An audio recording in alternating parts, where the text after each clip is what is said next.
Galing pa tayo ng Niagara Falls.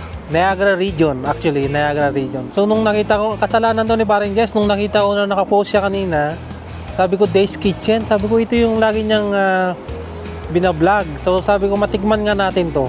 So, in order nga natin dito sa Days Kitchen is yung Pares Overload. Sulit ang biyahe ko talaga kahit malayo. The best ang Days Kitchen. Worth it. Salamat kay Paring Jess Vlog.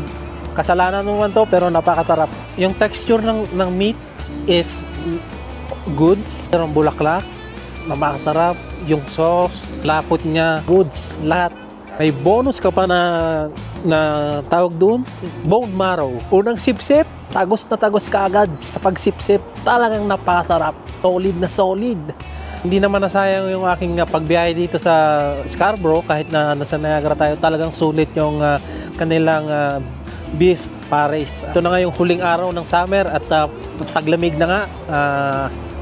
Tikman itong beef pares ni Days Kitchen. Napakasarap. Shoutout na muna natin dyan yung mga iniidolo dyan. Paring Jess, ayan, nakita ko ngayon yung vlog. Mga content creator na kasama natin dito sa Canada, sa buong Pilipinas, sa buong mundo, shoutout sa inyo. So, iniimbitahan ko kayo na bisitahin nyo itong Days Kitchen. Dito yan sa may Brimley Road sa Shepherd sa Scarborough.